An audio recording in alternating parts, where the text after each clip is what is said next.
It being broadcast on the Climate Channel Live.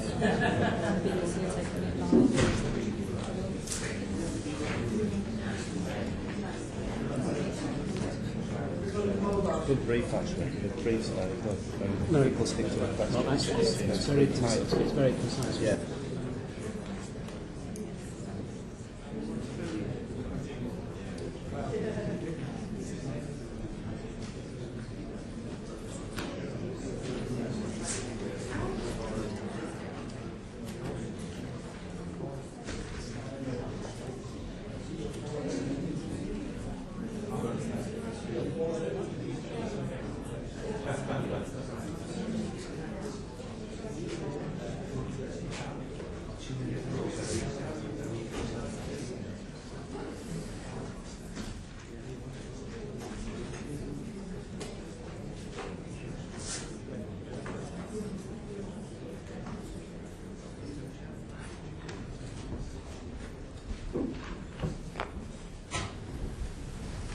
Morning. Morning. Morning. Yes. For the record, we have to wait till it clicks on to 11 o'clock before we're actually live. So there is a minor hiatus. It's only a few seconds.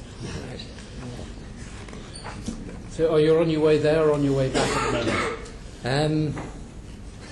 I'm kind of on my way there, really, via Sierra Leone, so it's a bit strange, yeah. How are you guys doing? Good. Okay, we can now start. Not take a vote on that. Can I say to you, Mr. Blair, thanks very much for coming to give evidence. I know that there's been some problems with both our diary and your diary, so we very much appreciate the fact that we have managed to find a slot that's mutually productive, and appreciate the fact that you were able to accommodate this slot as it became available. So thank you for that. As you know, we produced a report in January last year on the situation in terms of development support in the occupied territories, and we decided we should do a follow-up because there have been substantial changes since then. There was the creation and the collapse of a government of national unity. There was the Hamas takeover of Gaza and the subsequent blockade. There's an increase in the number of roadblocks in the West Bank. On the perhaps positive side, I hope positive side, there's been the Annapolis Conference, the Paris Donors Conference, the Bethlehem Investment Conference.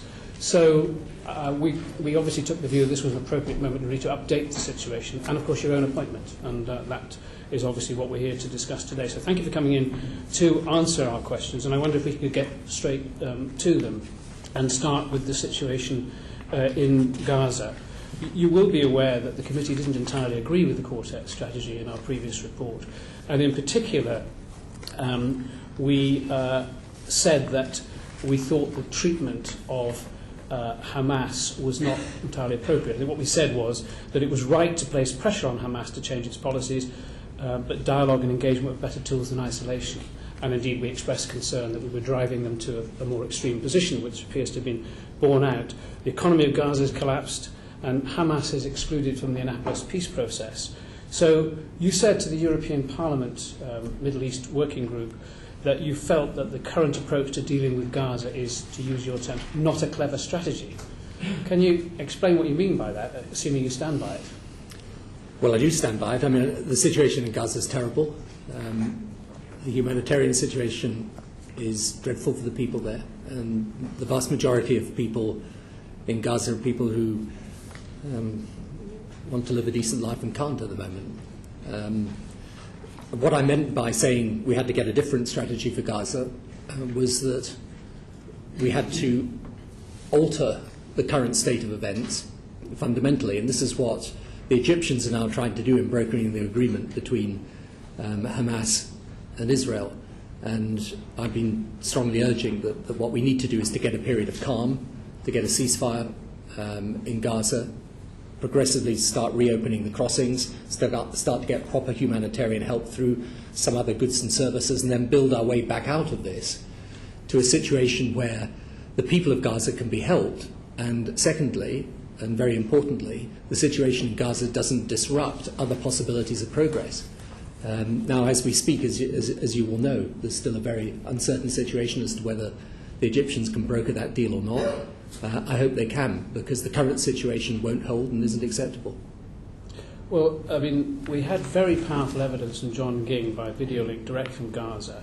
And at that time, on the 30th of April, he pointed out that 344 people had been killed, 16 children, 75 injured, 756 injured, of whom 175 were children.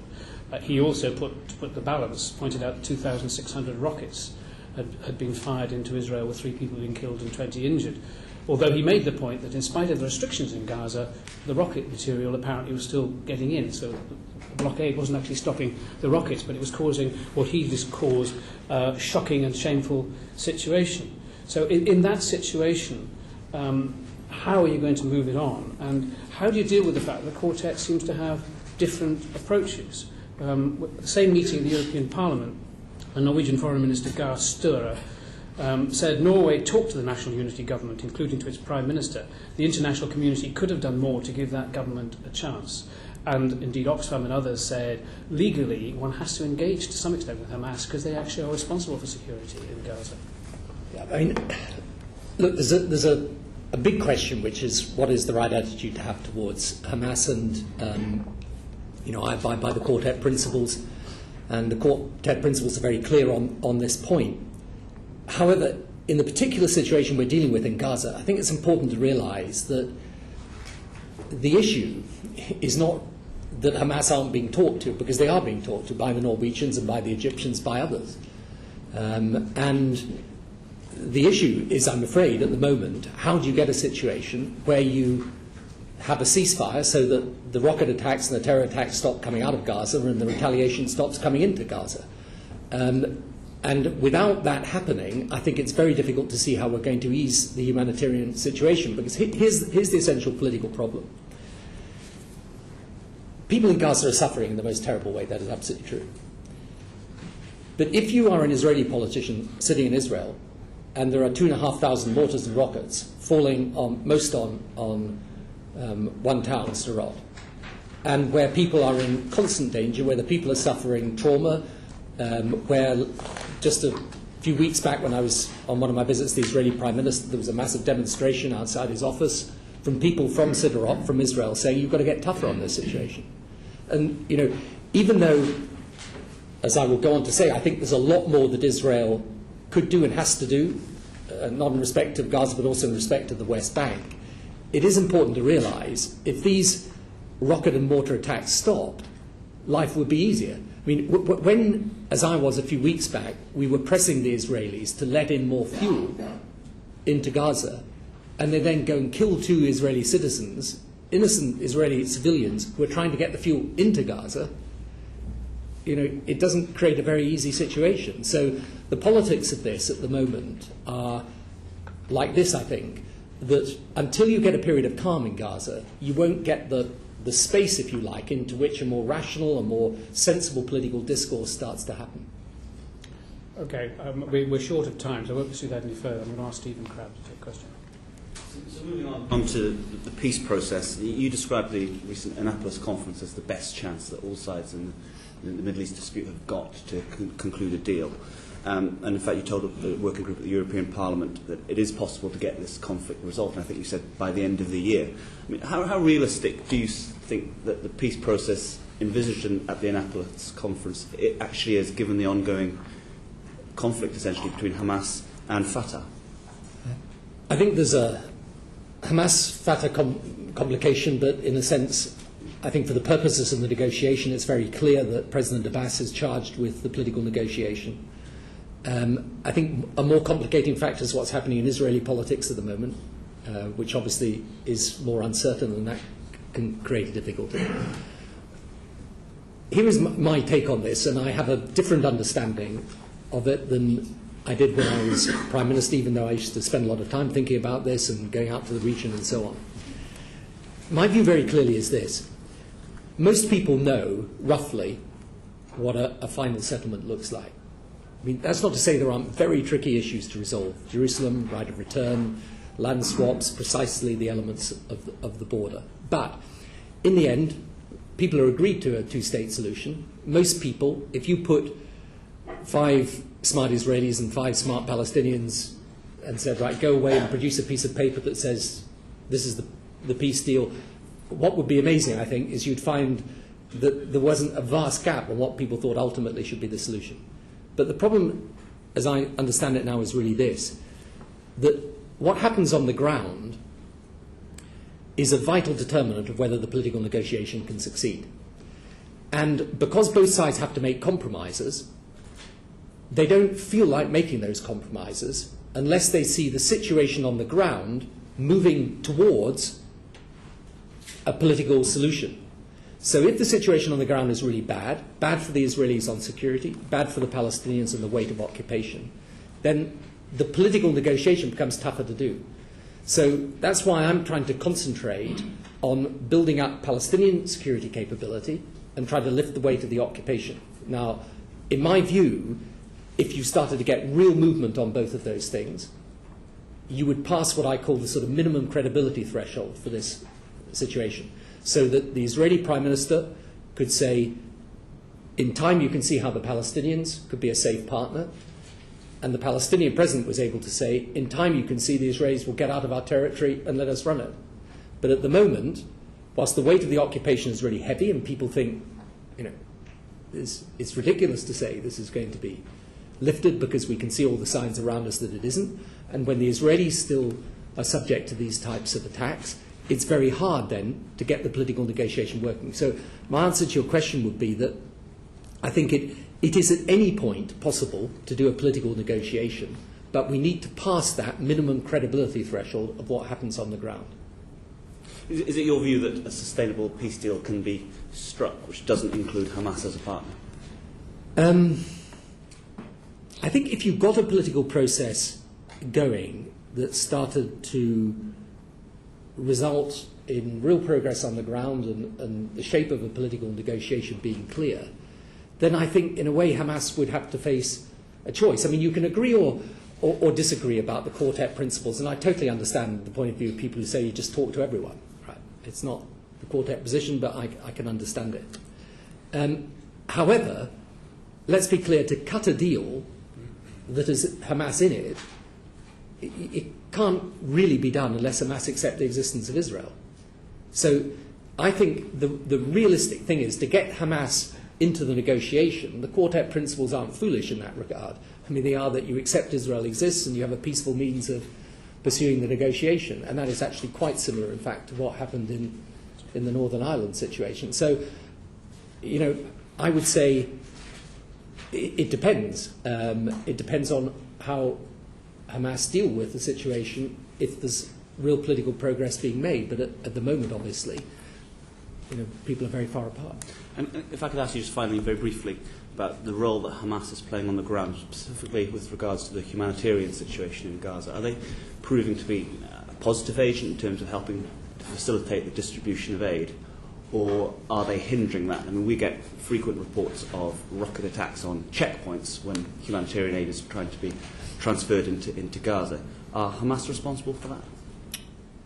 I mean, people argue about this, but I would say that the one thing you can't dispute is that Hamas have a military grip on Gaza.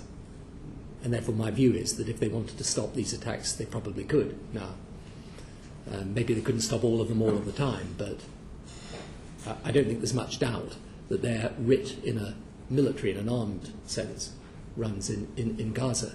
And that's why I think it's, one does have to put the other point of view the whole time. I mean, the fact of the matter is if Hamas stopped and said, OK, we'll be part of this process on the basis of peaceful coexistence, a whole multiplicity of opportunities would open up for Gazan people and for people on the West Bank too.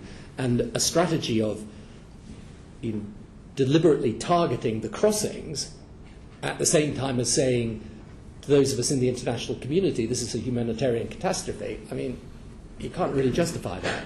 And I think it is important sometimes, although, as I say, I mean, I've got my own very strong views to how Israel's got to go further and faster, particularly on the West Bank. But it is important always to recognise, I mean, they are subject to these terrorist attacks, they do have a genuine security threat. Indeed, I think one of the most difficult things about this whole business, which again I've learned since going there, is that what each side says about the other is essentially true. You know, the occupation is hellish for the Palestinians, but the Israelis have a genuine security threat from elements on the Palestinian side. I think there's a quick supplement from Richard Bird and then Jim Sheridan. Yes, before we leave the Gaza situation, could I just ask about the specific case of a guy who's written to you, and there's been something in the press this week, Wissam Abu Ajwa, who is an environmental sciences student, lives in Gaza, and has been accepted for a course at Nottingham University, and is being prevented from leaving Gaza to take up that course because the Israelis won't let him out. It's not clear why not. Now, you said that if Hamas stopped its rocket attacks and so on, the situation would transform on the ground. But the letter that Mr. Abu Ajwa has sent you indicates that this is his fifth attempt to get out. His first one was in 2001, long before Hamas took over. His second one was in 2003, again before Hamas took over, and also in 2005. So, doesn't it appear that this isn't just to do with what Hamas is doing? There is somehow a policy of stopping Gazans getting out, even to get education. And what, in practical terms, can we do, not just to say this is wrong, but to stop it happening? Can I just add to that John Ging told us that people were actually dying, waiting to get out for medical treatment because they weren't getting timely exits. Yeah, and obviously this is something that it's important that we raise with the Israelis and get changed. I mean, it's tragic when you get students that have got scholarships to come out to study here, or in, you know, there was some coverage last week of students who've got scholarships to go and study in America. People who obviously require medical treatment, of course, and actually both this case and others, we will raise with the Israelis and try and get the situation changed. I mean, I'm not here to defend the blockade, as it were. All I'm saying is that the situation which we find ourselves is one in which, in a sense, the Gazan people, the ordinary Gazan people, and I haven't been down to Gaza myself yet, because I need to be sure when I go there's not more difficulty caused than if I don't, but I do want to go when I can. And I talked to John Ging. In fact, I met him a couple of weeks back, and people like him are really sensible people. I mean, they're not in any shape or form anything other than reasonable, decent people trying to help in this situation. But what happens is that, and all I'm pointing out, I'm not saying more than this, is that the options on the table for the Israeli government are also very, very limited in this situation because of the pressures that they're under as well. However, having said that, there should be a situation where we're able to get humanitarian aid in, and we're able to allow people who, after all, only want to come and study, and actually it's to our advantage in the end that they come and study. I mean, they're less likely to have an extreme view of the world if they're allowed to come and study in Britain and America. So, Jim Sheridan. Some serious people could question whether or not you're the right man for the job. So there's nothing new there. I'm fairly familiar with those types of questions. Yeah. But given your track record as Prime Minister of the UK and our involvement in Iraq, Afghanistan, and indeed our lack of involvement in the Lebanon, there is a serious question mark about your independence, about your neutrality, and whether or not the Arab world have the trust in you to deliver the political and indeed financial support that's needed to help the people in Palestine. So the question basically is, what tangible evidence do you have that you are independent, you are neutral, and the people of the Middle East can trust you to deliver the financial support and the political support that they need? Well, the Paris conference in December was supposed to raise $5.4 billion in pledges. We actually raised $7.7 billion.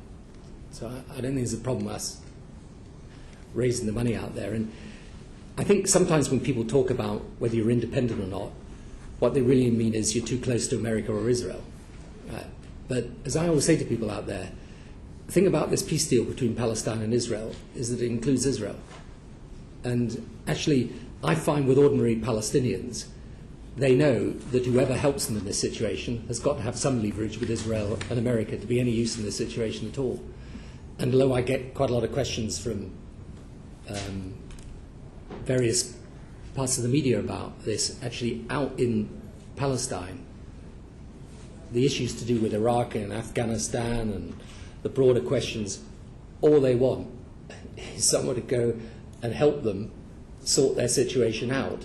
And, you know, the package, for example, that I negotiated with the Israelis a couple of weeks back, you know, that was the first time the Israelis have sat down and had that negotiation in quite that way. But you need the relationships with the Israelis to do that. And that's why one of the things I actually learned during the course of the whole Northern Ireland peace process is that, you know, it's fine, you can go out and start condemning one side and saying it's all their fault, but that's basically your exit speech. Because once that happens, then, you know, you can't work with both sides, and you've got to be able to work with both sides. So it's not really something I've found that's a big problem there. But just in response to your question, to Richard, you suggested, or you said that you haven't as yet had an opportunity to visit Gaza, which suggests that the trust element isn't there yet because you fear of the difficulties that you may cause if you go to that part of it. It's more to do with the fact that in a situation that is immensely tense and sensitive at the moment, where these negotiations are going on, frankly, it's better to wait and see how they go before you create a situation which may make it more difficult for the people trying to do good down there, not trying to do harm. So, but actually, I see people out of Gaza, a broad range of civic society there, and I see them a lot of the time, and I talk obviously to the NGOs that are there. And it's a question of choosing a moment that helps rather than a moment that harms. Okay. Robert Smith. Just sort of one practical point about your role. How exactly do you report back to the quartet, and how do they relate back to you in terms of... Well, it's not a sort of desperately formal reporting mechanism, I have to say, fortunately. But I speak to the UN Secretary General regularly, to the President of the United States and to Condoleezza Rice, obviously, to the Europeans. So I met the President of Europe just recently, and to the Russians as well. So, I mean, it's not. To be fair, they have been both extremely supportive collectively. I mean, it may sound not like the ideal quartet of people who ought to have a similar view, but actually they've all been very supportive and very helpful. And a lot of what we talked about so far has been about the peace process, and obviously I think you'd accept that the peace process and trying to bring prosperity are linked strongly, and the one doesn't really come without the other that easily. But yet your own remit doesn't include the peace process that you've been given by the quartet. How do you really get international aid effectively and development on the ground effectively if you're not integrated into the peace process? I mean, I would say it is pretty integrated, really. I mean, it is true that in the terms of my reference, I don't handle the political negotiation. But again, to be blunt, when you're out there, I mean, I'm talking to everyone all the time about all the issues. The particular part that I am focused on, though, and that is within my remit, is in my view central to this, for the reasons that I've given. I mean, one of the things that, for example, we have agreed with the Israelis in this package, and this will be of, in my view, really quite profound significance on whether we can move this process forward, is that we have now agreed with the Israelis for a new way of working around the Jenin area up in the north of the Palestinian territory. And this... We have a question on that, actually. Right, okay, well, then we'll not go into detail now, but the point is this, that when you then come to look at a negotiation like that, actually everything comes into it, the politics, the economics, the security, but the central thing is that if we can't build Palestinian security capability, then we will not get, the reality is we won't get the Israelis to lift the weight of the occupation. So you've got to do both of those things simultaneously. And those are the things, if you can get them done, that then support this political negotiation. So although the peace process isn't part of your remit, you have links to those involved in the peace process? Yes, and I discuss it with them the whole time, which is not to say I'm handling it. I'm not, don't misunderstand me, but obviously if I'm seeing the Israeli Prime Minister and Foreign Minister and Defense Minister and the Palestinian President and Prime Minister and so on, I mean, you don't have a conversation where some things are excluded from it, and in any event, as I think I said to people right at the very outset when I was appointed, if I have to start going through the terms of my reference like a contract and saying, well, I can do this and I can't do that, I mean, I'm probably means that something's gone a bit amiss. Thank you. Marcia Singh. Yes, a couple of weeks ago, you co-hosted the Palestinian Investment Conference, which I believe was very well attended by over 2,000 people. Given that attendance, what were the actual outcomes of that conference? There were a series of investment projects announced, housing and others as well. It led on from the package that we agreed with the Israelis, which include things like a new mobile telephony license, industrial parks, and so on. But here's the most important thing about the Palestinian Investment Conference, and that was that it happened, that people came to it, and that the Israelis facilitated it. And what I've been trying to say is that how we worked, because we were obviously intimately connected with that conference, how we worked in setting that up and implementing it is not a bad lesson as to how the thing could work if people had the right attitude and goodwill. People came in, it was a very well-attended conference. And if you take Bethlehem, for example, I mean, I went to stay in Bethlehem late last year, and then we made an arrangement with the Israelis somewhat to ease the restrictions in Bethlehem. The tourist and hotel occupancy rates in Bethlehem are now back up to where they were pre-Intifada.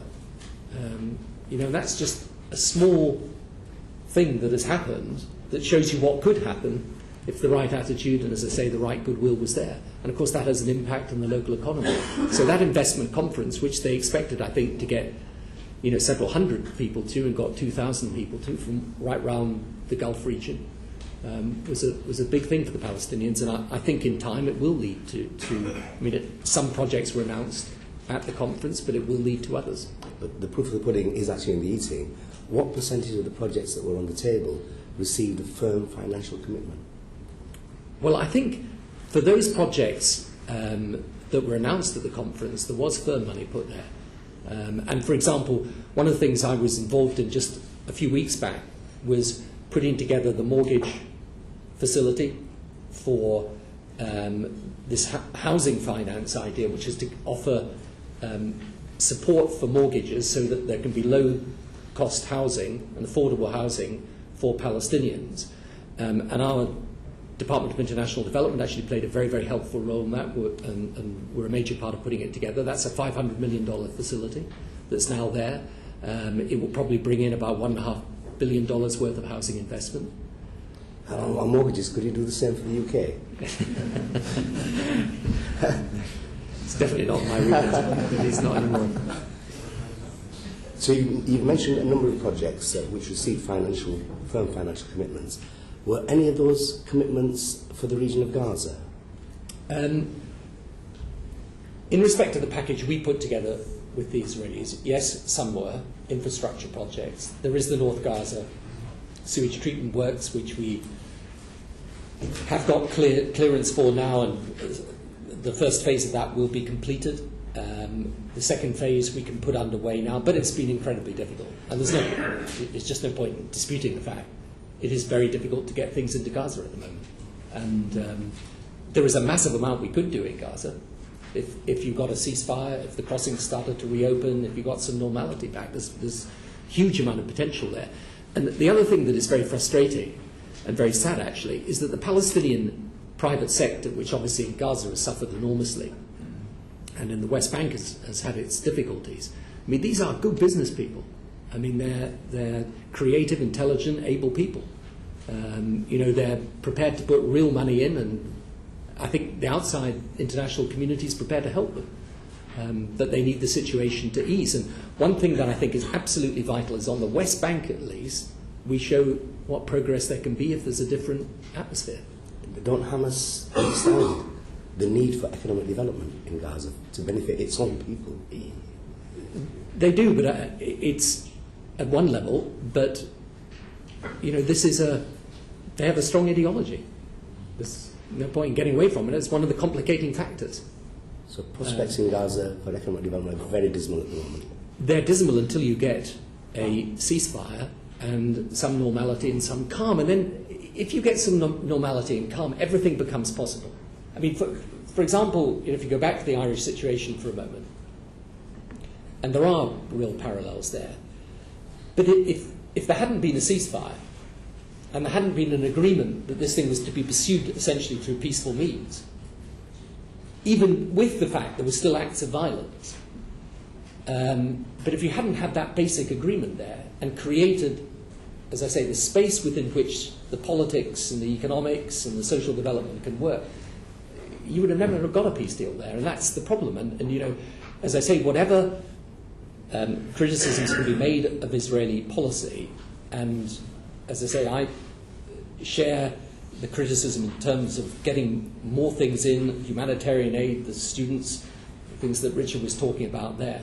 Nonetheless, the fact is Hamas are using the situation in Gaza to put pressure on the Israeli government and actually to provoke the Israeli government. So it's not an easy situation either way round, and it is important to put both sides of the argument down, because otherwise one's not really being fair to the situation. Can I put you a comment we had from John Ging about Hamas's involvement in Gaza?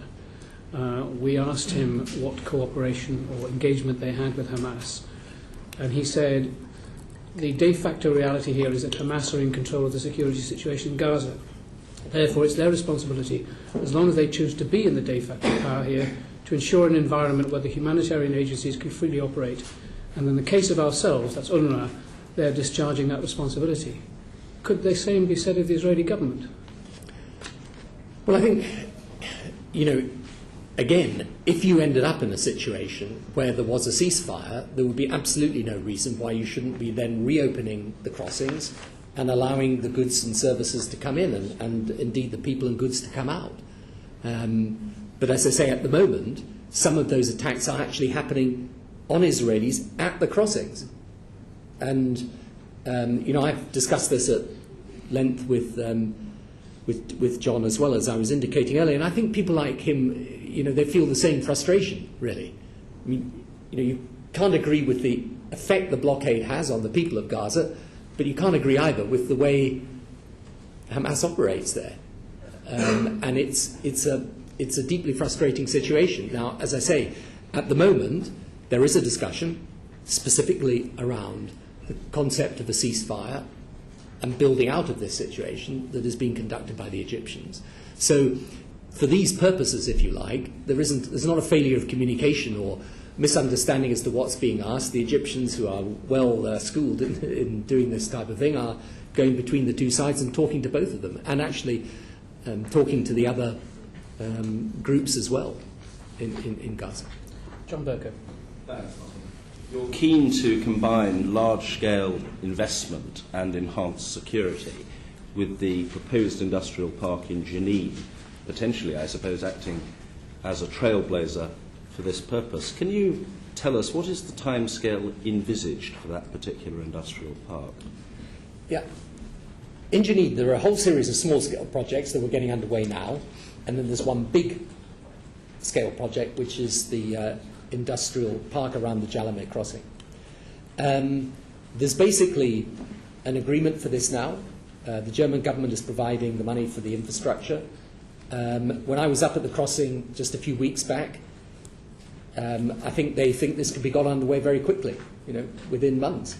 And the interesting thing, and this is just, it gives you a slightly different picture of the situation and what is possible, is that when I then crossed into the village on the Israeli side, where you've got Israelis and Arabs living in the same village, you've got an Israeli mayor, an Arab deputy mayor, and I conducted the conversation with the Israeli mayor, with the interpretation being done in the Hebrew by the Arab deputy. And, here is a situation where basically they live completely peacefully with each other. They both support this industrial park at Jalameh. the actual border now is being opened more so that Arab Israelis can go into Jenin, and this is going to make a difference in Jenin. And yeah, Jalami Crossing, I mean, the Jalami Industrial Park, it could be underway within months, certainly. I think we all want to be optimistic about it, and it might well be justified to be, and what you've just said is potentially quite encouraging. I think that we couldn't allow a discussion on this point to conclude without some reference to the fact that there are sceptics, and there are sceptics numbered amongst those who have already given evidence to us, to whose scepticism and doubts I'd be pleased to hear your response. Specifically, the Portland Trust has said, well, of course, these projects of themselves, though potentially valuable, are not novel. There is some track record of such initiatives being tried, and they have tended to founder on precisely the issue of strategic checkpoints, roadblocks, etc. I note what you've just said about the border, but with reference to the 4 strategic checkpoints in particular, do you detect, and can you report to us, progress in removing them on a permanent basis? First of all, the sceptics outnumber the optimists very considerably in this situation, as I have discovered. On the other hand, to be blunt about it, there's not much point in just sitting and moaning about the situation. We've got to try and change it. We have actually chosen the industrial parks carefully in order to minimise the potential problems around either checkpoints or security. So at Jalame, there really isn't a problem. At Tarkunia, where we're still down in the south near Hebron, where we're still debating the precise site, but that will be situated in or around the border there. The Jericho Agri-Industrial Park, I think once the feasibility study is completed, that should go ahead. And actually, some of the housing projects that Portland Trust and others are working on, there is now no reason why they shouldn't go ahead, and they can go ahead. The 4 checkpoints that we have asked the Israelis to remove, one of them has been removed. That's the Kavazim one, which is down in the south near Hebron. There are another 3 that we wish them to remove over the coming period of time that they have agreed in principle to do. One of those, Shavi Shomron, is around the Jenin area and will actually allow greater access between Jenin and down into Nablus. There's then the container one, which is around Bethlehem, and then there's the Halol Bridge one, which is just north of Hebron. And here's the point about the checkpoints and roadblocks. People talk about, over 600 of them and so on, and it's true, there are very significant numbers. But actually, if you look at any sort of sensible map of where these checkpoints are, the real problem for the Palestinians is not so much the checkpoints that stop them getting access into Israel. Right? The real problem is those which block the arterial routes going down from the north to the south and out to the east, out towards Jordan. And what we're concentrating on, and there are actually not large numbers of those very strategic checkpoints and roadblocks, probably a score of them, is progressively to remove those. So we have asked 4 to be removed. We've actually wanted another 6 or 7 upgraded, because some of it is people just wait far too long. Now, ultimately, that's not a substitute for removing them, and they've got to be removed. Don't misunderstand me. But the reality is that at least for the time that they will remain, if the access was improved, that would make a big difference. So, I mean, if you like, the 4 that we have identified to be removed, they go more or less north to south. And what that does is that if they are removed, is it will shorten significantly, dramatically actually, the time it takes to get from north to south, and therefore that eases businesses, eases restrictions on ordinary Palestinian people. Are guarantees, finally, Chair, being offered to reassure investors, specifically on the subject of the security and speed of access to and egress from those industrial parks for the purposes of delivering supplies? Yes, absolutely, and that's the critical thing. So, for example, up in the Jalame one, I mean, there is no real security problem in and around where the industrial site is. Obviously, they can go straight into Israel and out to the port. Alternatively, they can go down towards the Allenby Bridge and out the Jordan way. And in the Jenin area, which I know we'll come to in a moment, the whole purpose is that the Palestinians provide their own security capability, and gradually over time, then, they take charge of that chunk of territory. And the actual Jenin project, the Jenin area that we're talking about, is an area in geographical terms that is slightly bigger than Gaza. So it's not an insignificant geographical space. Thank you. Richard Burton. Thank you. You emphasised on a number of occasions the importance of maintaining and building on relations with both sides, that if both sides don't trust you, it's difficult to move forward. But if I've understood you right, you've also indicated that there are some bottom lines that are important, and a bottom line that you've particularly emphasised to the Palestinians has been the importance of maintaining in practice the rule of law. Would that be reasonable? Yes, absolutely. Does it apply to both sides as a bottom line? Yes, it does. Look, I've agreed a package with the Palestinians and with the Israelis. One on, in a sense, security will probably go through a lot of the detail of that and how it's going to be properly funded over the time to come at the Berlin conference at the end of this month. But the Israelis, I have agreed a package of measures. If that package is implemented over the next few months, that will make a significant difference on the ground. If it's not implemented, then that will be a breach of the undertakings that were given.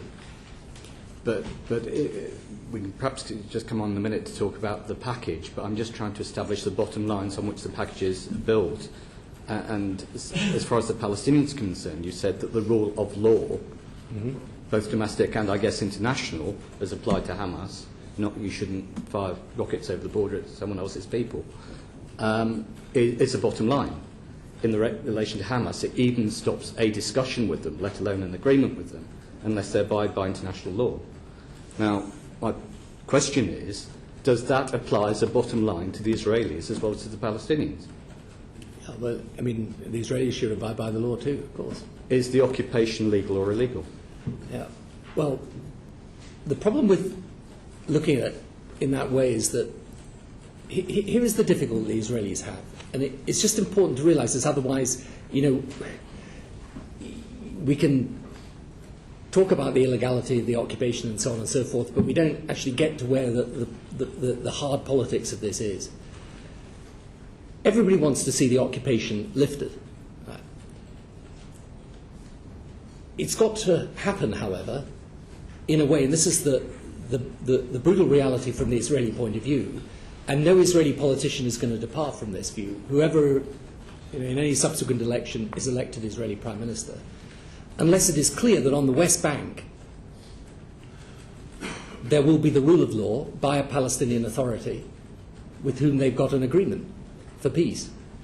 And, there's one of the things about this situation, which, if we're going to solve it, we've got to do, is just to recognise this problem. And again, as I say, I don't sit here as the person speaking for the Israelis, but it's just important to recognise it from their point of view.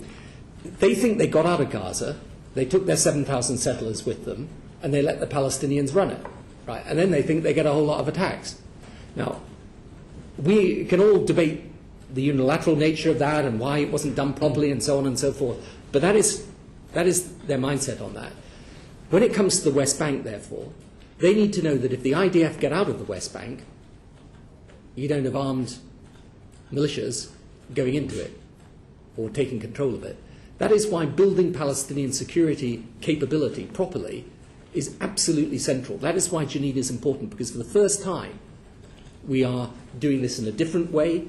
There are then Palestinian forces being trained in a different way in Jordan that are going to be forces capable of exerting that rule of law, not in the situation where people are engaged in ordinary criminality, but where people with weapons try to challenge the legitimate authority of the Palestinian state.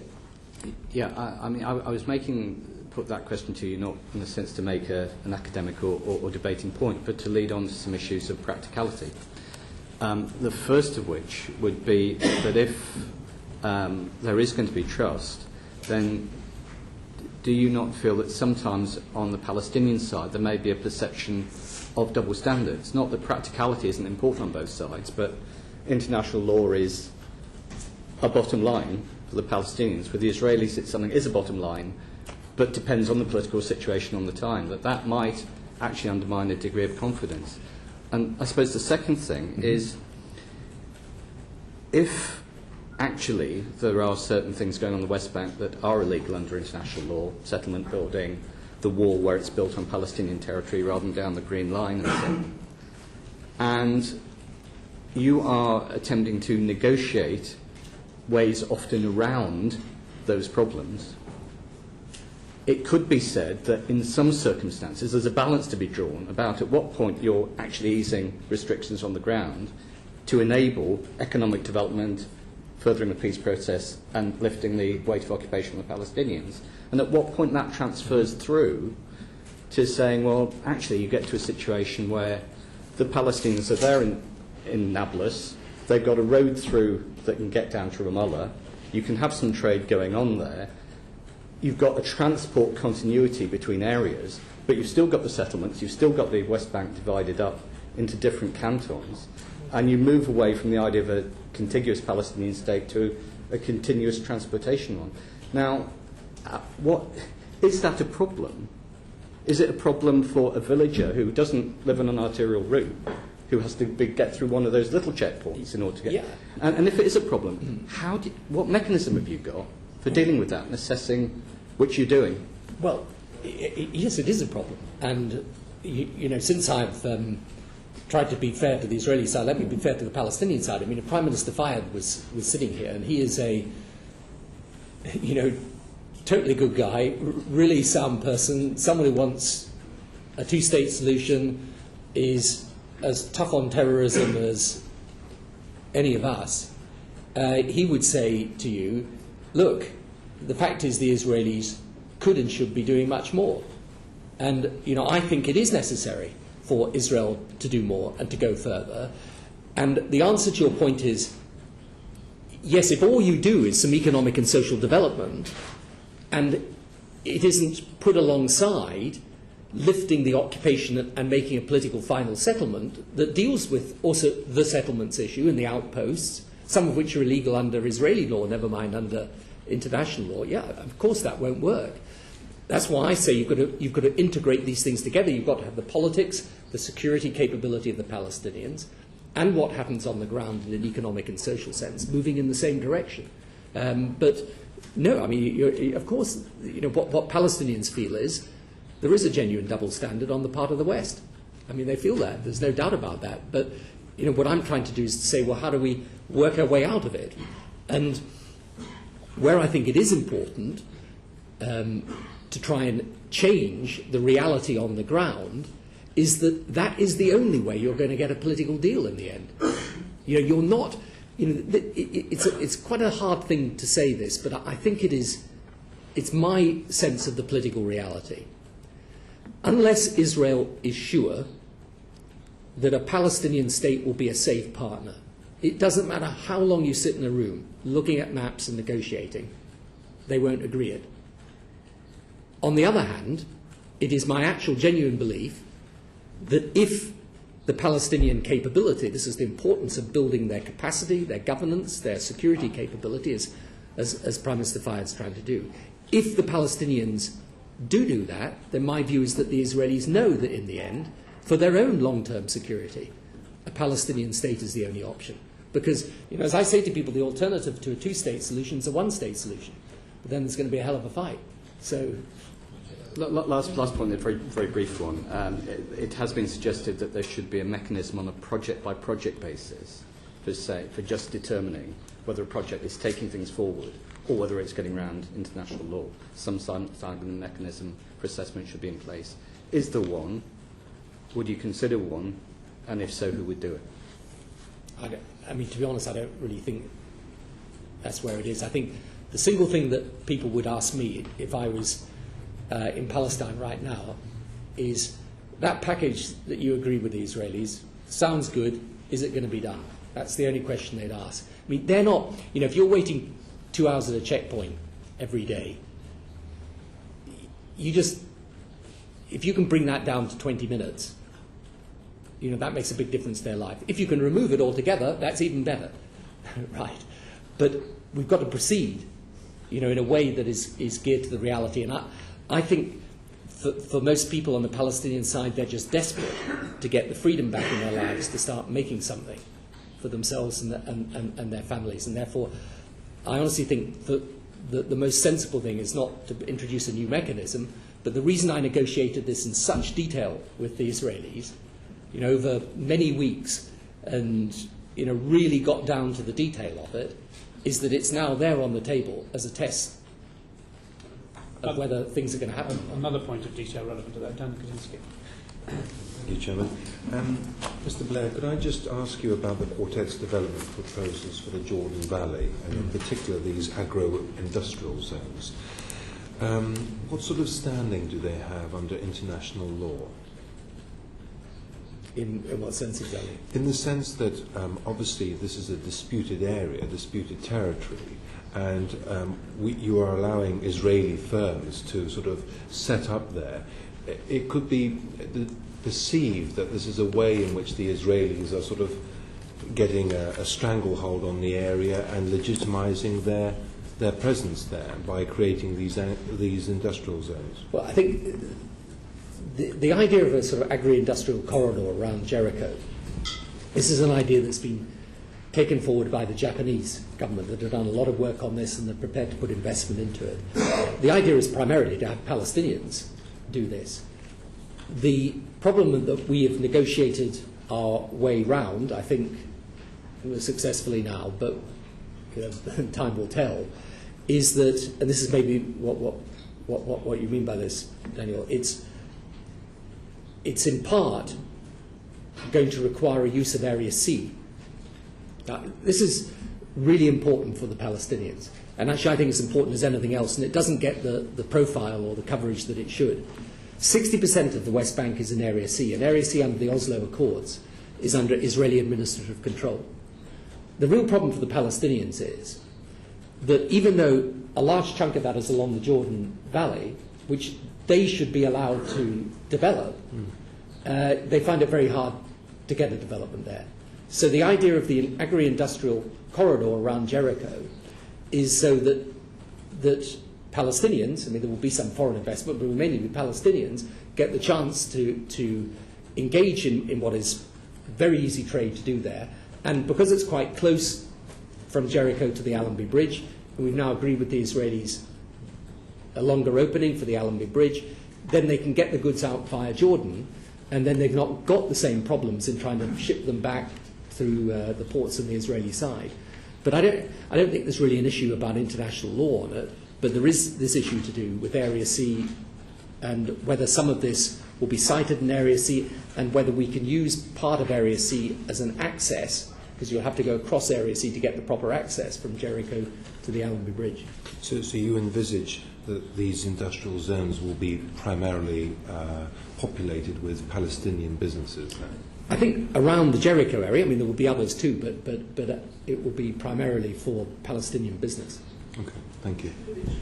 Palestinian business in the sense that if these are filled up with Israeli companies, that actually will be at the expense of Palestinian business opportunity. Yeah, and I don't think that's the anticipation at all. But what I would really say to you about that is that's probably for the Palestinians to decide themselves, because sometimes they may want to do some joint ventures. But my understanding is for basically for the vast bulk of these industrial projects, there will be international investors, but there will be Palestinian investors. Now, there may from time to time be Israeli investment as well, but that will be on a basis the Palestinians want and agree. And sometimes you will get a situation where they do genuinely want it. I mean, the other thing that's quite interesting is that there are Israeli business people who are very much on the same line as we would be talking about, and who themselves want greater access and movement in order to be able to do business. Okay, thank you. John Battle. Our committee's international development is different from foreign affairs, and I mention that because the first reason that this committee took an interest in Palestine in 2002 and why we went there was because of the poverty indicators among Palestinian people being lower than some countries of sub-Saharan Africa. For example, on water and sanitation, to take a very practical point, the indicators, the Palestinian people are further behind in access to clean water and sanitation than the people of Sierra Leone. And I just wondered if I could press on a practical possibility. I mean, the Quartet did a report on projects and referred to water treatment, but when we met with the negotiation support unit, they said the real focus, particularly in the Jordan Valley, should be access to groundwater resources. Do you know, is there any movement on that? And secondly, and I know that you've done some work on this, on wastewater management, to get equipment for wastewater processing, sanitation, into Gaza, for example. Apparently the equipment's stuck at the checkpoints. Is there any progress on that very primary, basic access to water? I fail to understand how you can have agriculture without water, but you can't have living without it either. No, and this is where you get absolutely into the short-term versus long-term that Richard was talking about earlier. We've now agreed with the Israelis for permission for about 12 of these infrastructure projects to go on, water and sanitation projects. And the Palestinian Water Authority are now taking those forward. But there is a longer-term question, which is what is going to be the agreement about the use of water, particularly along the Jordan Valley, and that's in this Area C territory, where that's part of the final status negotiation. In the meantime, there's much more that could be done there. That's why I would say that Israel could do more to help in this situation. In respect of Gaza, I think the equipment has now gone in, but I mean, we have been going to and fro on this the whole time. There was a time when there was a problem getting the cement in. I think the cement is now in. There's also a phase 2 of the project, which we needed a letter of agreement from the Israelis so that we could tender for that project. I think that has now been done. So that project will be completed, but let's be clear, it will be completed, just and in circumstances where at the moment there's still raw sewage being pumped out on a daily basis, and it's an appalling situation. I don't conceal that at all. Okay, thank you. Thank you. You spoke a great deal this morning about changing the reality on the ground. And about 18 months ago, when the committee visited the West Bank, we attended a border crosspoint at Huwara, which was a frankly chaotic crossing for Palestinian goods vehicles. It was highly inefficient. It was actually frankly insecure for the Israeli soldiers who were trying to man it. But yet Israel is one of the most sophisticated defence electronic engineering manufacturers in the world. And there's no lack of capacity in Israel to actually put in very sophisticated border points of the type that, in fact, existed in Northern Ireland before the Troubles ended. So what is really happening seriously in the negotiations, and do you believe the Israelis are actually doing enough to improve the technology at the border crossings which they see are vital for their security? In respect to those checkpoints that we agreed the Israelis should upgrade significantly, Huwara was one of those checkpoints. And, I mean, you're absolutely right. There's a lot more that could be done, and that's what should happen. And there's a package that has now been agreed with the Israeli finance minister as well, in order to fund proper equipment. I mean, some of those, when you visit some of those checkpoints, I mean, it is with a small but significant investment, you could make a huge difference. Now, I know people say, well, that's not what should really happen, they should be lifted. But I think the reality is with some of them, they're going to stay for a time at least. And what is important is that they are significantly improved. But yeah, we could do that, and that's precisely one of the things that was in our package. I mean, you mentioned earlier about improvements in the tourist industry in Bethlehem. Could you tell me which checkpoint is going to be used for tourists, and why would this be a different one and a better one than that for the ordinary Palestinians who actually have to try and get in and out of Bethlehem every day? Well, again, that's a good point. I mean, why should it be different? The reality is that at the moment, when the fence is there or the wall is there, and you've got a situation where there are long queues for people to get in and out, it actually matters to have a fast track for tourists. So that's what we're doing, because it helps. But in time to come, obviously, we want that to apply to ordinary Palestinians. Shouldn't you be applying standards about humanitarian standards, that if you are sick, if you are ill and disabled or elderly, that actually you should get first access rather than someone who is fit and healthy and can stand for 2 and 3 hours in the sunshine when it's 95 degrees? Of course. And, again, one of the things that we are in discussion with the Israelis about, and this is part of how we change the situation, is to start discriminating and differentiating between your ordinary person, even the person who's in chronic need. Again, the reality is, for the moment, you won't stop there being a checkpoint on that part of Bethlehem going into Jerusalem. That's not going to happen. But certainly people should be allowed swifter access for humanitarian reasons. And in any event, it is important for the tourist industry. Because as a result, as I say, of what's happened in Bethlehem over the past few months, the tourist industry is significantly revived there, and that's important. Overall, what's happening on the West Bank economy, and again, I say all this against the background of the fact that Gaza is in an extremely difficult situation for all the reasons we've just been through, and not enough is being done to help the West Bank economy. But it's gone from a contraction to it is now growing, the West Bank economy. In fact, the overall World Bank projection, I think, for Palestine this year is 3%, and that includes Gaza. Now, the truth is, if we manage to get these restrictions progressively lifted, you could get that figure up to probably 10, 11, 12%. And then you're starting to see real change for people, and that would make a huge difference to them. But sometimes, and it's a very difficult thing to say again, and we found this difficulty with the Bethlehem Investment Conference. On the one hand, you have to admit the situation is extremely difficult and challenging. On the other hand, you don't actually want to say to people, don't come here, don't come and invest. And the truth of the matter is, in many ways, because of what Prime Minister Fayyad has been doing, that there are elements of the Palestinian economy that are improving. It's just that so much more could be done and should be done. We're close to the end of our session, but I hope it's acceptable to you if I take a quick supplementary from Stephen Cragg and some questions from Hugh Bailey. Yeah. Stephen Cragg. Thank you. Very, very briefly, it's an issue we haven't touched on this morning, but the Israeli government, I understand, recently announced that it would increase by 40% the number of Palestinian workers allowed to come and work back in Israel. How quickly do you envisage that becoming a reality on the ground, and longer term, seeing the return of really significant numbers of Palestinians working back inside Israel as they used to, and the rebuilding of some shared economic interests here? Well, one, I think it is important because it helps the Palestinian people. Two, I think it's important, and again, this is part of our agreement with them, some of those that should actually be able to overnight there and so on, because that's important for their work. And three, yes, in time, I hope that improves and increases. And that's where, again, Geneva is important, because there are people now coming across the border and into Geneva for the first time in several years. So that's important to do, for sure.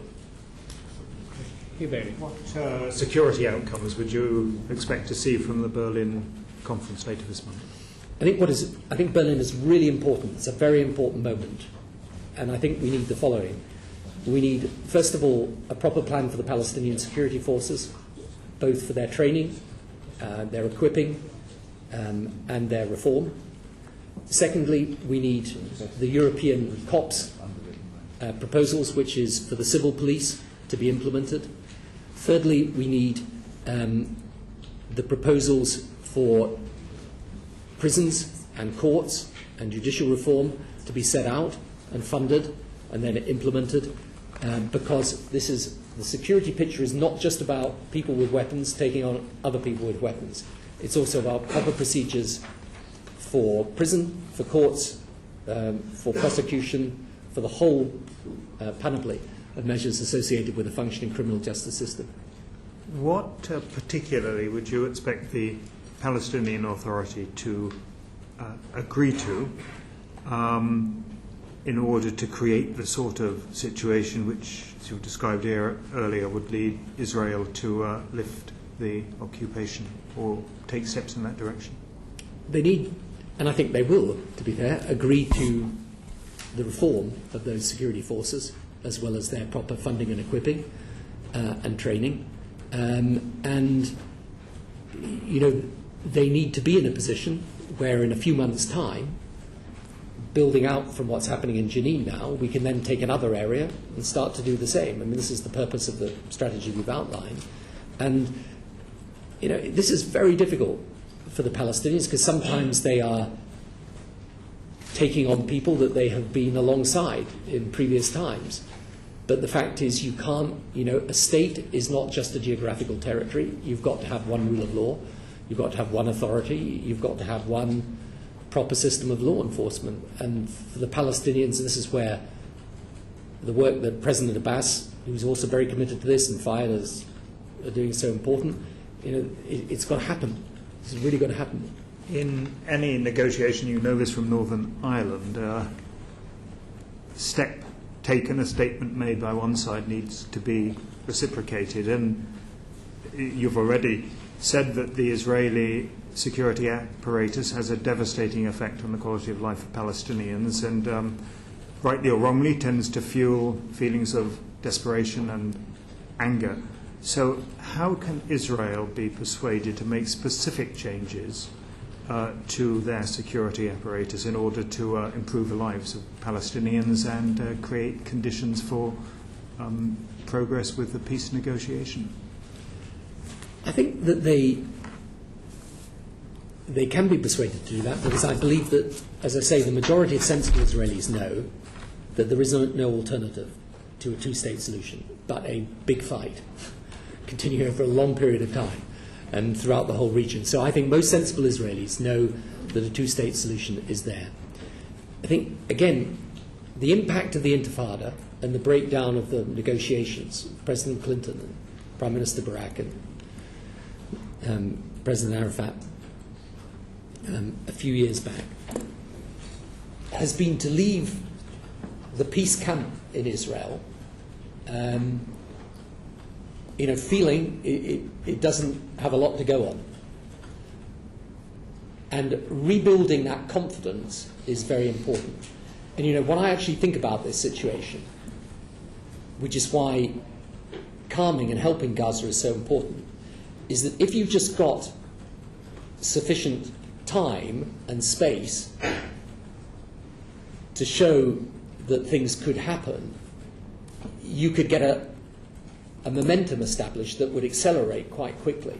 This is what I find very frustrating. I mean, in other words, I'm absolutely convinced that if everything else remained, calm, let's say we got on with these economic and social projects, we make a big difference over a period of time. The trouble is everything else isn't going to remain the same and calm. So the point about it is that if we were able to rebuild some confidence, and if people felt there was a real strategic grip on this situation, namely we have a political negotiation that is meaningful, we have a security capability built amongst the Palestinians that does the business, and we have genuine change on the weight of the occupation, without Gaza disrupting it, you could start to move this situation, and you could move it, I think, funnily enough, quicker than people think.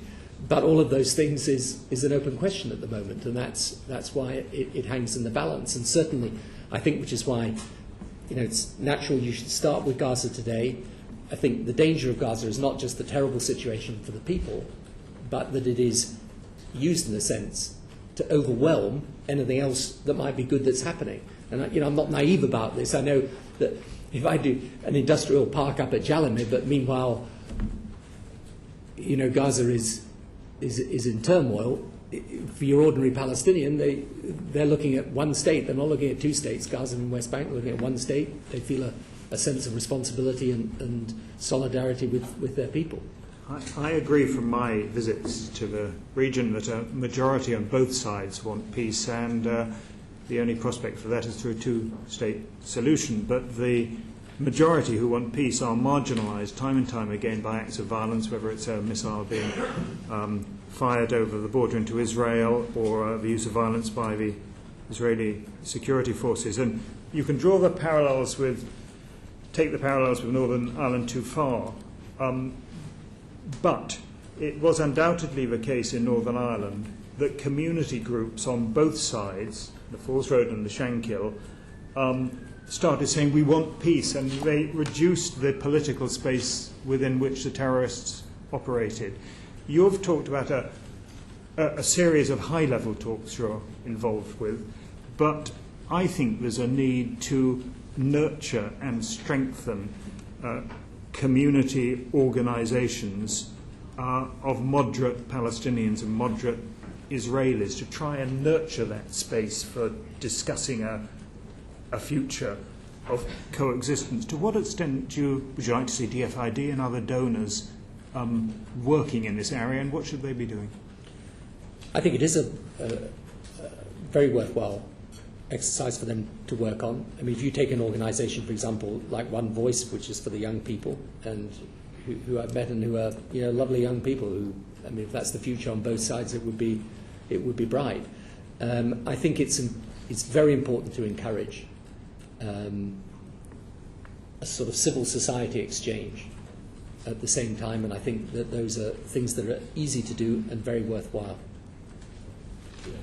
Thank you. Can I best perhaps draw two threads together and conclude this session? I think as far as Gaza is concerned, the comments that you've made and others have made is that for the people of Gaza, they're looking to the international community for their humanitarian rights, not for the consent of either Israel or Hamas or anybody else. So what's left on the ground is what more will we be able to do to actually deliver what the people of Gaza have a right to expect from the international community. On relation to your project, particularly in the West Bank, has been expressed to us as a danger of legitimising the facts on the ground. And nobody's questioning the intention, but actually effectively creating almost like two parallel universes of a network of Israeli settlements with their own communications and a new network of new Palestinian developments with their own parallel communications, neither of which meet, which I think many people would feel was taking us further away from a two-state solution. And in that context, in terms of the agreements you negotiated, what do you think, or do you think that they have more chance of previous access and movement agreements which haven't actually been fulfilled? Why do they do? We sat, it's a final point, but we sat in that probably same hotel as you did in Bethlehem just before Christmas the year before last with 2% occupancy. I think many of us reflected on the fact that the first Christmas there was no room at the inn. Here we were in Bethlehem with an inn full of rooms and nobody in them. And you say you're going to unlock that, but it has to be in ways that benefit the people of Bethlehem, not just the people of Jerusalem. Well, in that hotel where I was 2-3 weeks ago, the hotel occupancy is now over 40%, so that's changed. And there are changes that are there. You know this issue about legitimising the occupation? I mean, to be absolutely frank, nobody on the Palestinian side has ever put this to me as a serious point, because I think they understand very well, yes, of course, in the end they want the settlements out and the outposts away and so on and so forth, but they don't ignore the fact that if you can get economic projects going and open up some of the access within the Palestinian side, that is obviously of enormous importance and help to the Palestinians. And I think I would go back to the central point about all this, which is a strategy for resolving this has all the different bits of it operating in an integrated way. In other words, if you take the politics but don't take the security, it won't work. If you take the politics and the security but there's nothing happening to give the Palestinians hope on the ground, it won't work. And if you leave Gaza as it is, there's a danger that Gaza, quite apart from, as I say, the misery of the people there, overwhelms everything else. So my response would be that I would never suggest that building an industrial park or new houses or municipal projects is a substitute for the politics, the security, or sorting out Gaza. But I do think it's an important part of it. And I also think for ordinary Palestinians, and again there are parallels here with Northern Ireland, the greater the chance of prosperity, the greater the stake people get in a fledgling peace process. And the other thing to remember about Palestine too is the age of the people. I mean, I forget the precise percentage, but it's an enormous number, a majority of people under the age of 25 on the West Bank and Gaza. And if these young people start to think they've got a chance of a job, then that's the best way that you can start to diminish some of the contrary forces that are pulling them into extremist groups that in the end don't offer them really any way forward either, actually, at all. So I think, everything should be put together, and the single most important thing for the international community, including America, is just to focus the whole time on it. And one of the things I think is really important is that through to the end of the year and into next year, when there's a new American president, it's really important that the focus is kept on this all the time, not to diminish it at any shape or form. Or it would be a real problem, I think, if a new American president then takes a couple of years to work their way into this. We need this issue. One thing I am absolutely sure, this issue is even more important than I thought it was when I was Prime Minister of this country. It is fundamental to sorting out the region. It is fundamental to peace between the world of Islam, if you like, and the world of the West. And it's fundamental, obviously, and most importantly, to a decent future for Israelis and Palestinians. Well, thank you for that. As an International Development Committee rather than a Foreign Affairs Committee, obviously our concerns are for the plight of the people and their potential, but our frustration is, frankly, if there was peace, there would be no need for any international development support for the people of Palestine. That's our fundamental frustration. And the money could go to people for whom it is. Yeah, and that's what the Palestinians would want to. If you have any reflections on the exchanges we've had, we will be producing the report before the summer recess. I hope you'll feel free to comment, because sometimes things occur afterwards. And thank you very much again for enabling us to have this session, and particularly for accommodating this particular day, given that the committee was due to be in China, but because of the earthquake, we're not. So thank you for enabling us to have the evidence at this time. Thanks. Very good.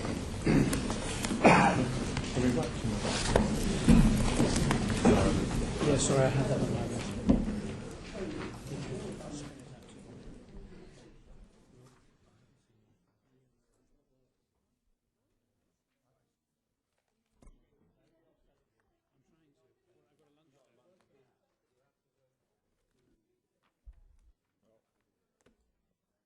Portcullis House, Line 3, the Thatcher Room. Portcullis House, Line 3, the Thatcher Room. Portcullis House, Line 3, the Thatcher Room. Portcullis House, Line 3, the Thatcher Room.